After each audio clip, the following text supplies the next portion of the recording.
সবে বরাত ৩ তারিখে দিন গিয়া রাত্রে। যারা বলে এটার অস্তিত্ব নাই ওরও ঠিক না, আমরা যারা অতিরঞ্জিত করি এটাও ঠিক না। ১৭ জন সাহাবায়ে কেরাম থেকে এটার প্রমাণ আছে, এই রাত্রের অস্তিত্ব আছে এবং রহমতময় রাত্র।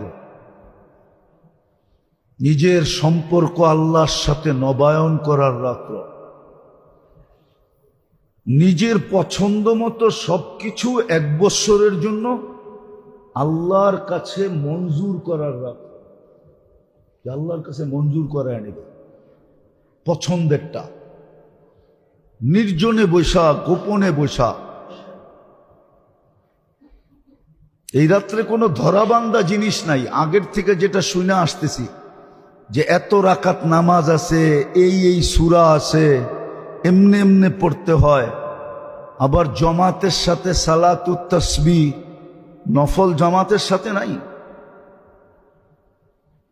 পুরুষরা তো পড়ে, মহিলারাও পড়ে আবার। না, এগুলা কিচ্ছু নাই। যেটা আছে ওইটাই আপনাকে বলতেছি। ব্যক্তিগতভাবে সারা রাত্র ইস্তেগফারে কাটায় দেন, চোখের পানি দিয়া কাটায় দেন, মাপ চাওয়া দ্বারা কাটায় দেন, রহমত চাওয়া দ্বারা কাটায় দেন।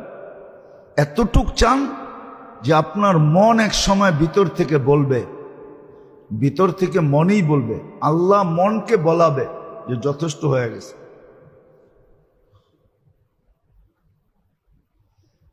এই রাত্র রহমত নেওয়ার রাত্র। এটা রহমতে খাস, যেটা বলতেছিলাম যে ২৪ ঘন্টা তো আল্লাহ আমাদেরকে রহমতের ভিতরে ডুবায় রাখেন, এতে কোনো সন্দেহ নাই, যার কারণেই আমরা বেঁচে আছি। কিন্তু কিছু সময় আছে, কিছু দিন আছে, কিছু পর্ব আছে, কিছু মাস আছে যেটার ভিতরে আল্লাহর খাস রহমত নাজিল হয়। এটাকে টোকানো উচিত, জানা উচিত, চিহ্নিত করা উচিত, কাজে লাগানো উচিত।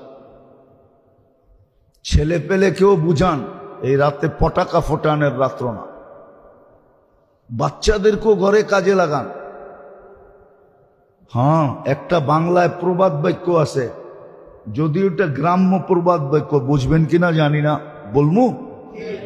বলে আগের হাল যেদিকে যায় পিছের হালও ওদিকে যায়। আগের হাল বোঝেন? হ্যাঁ, জমি চাষ করতে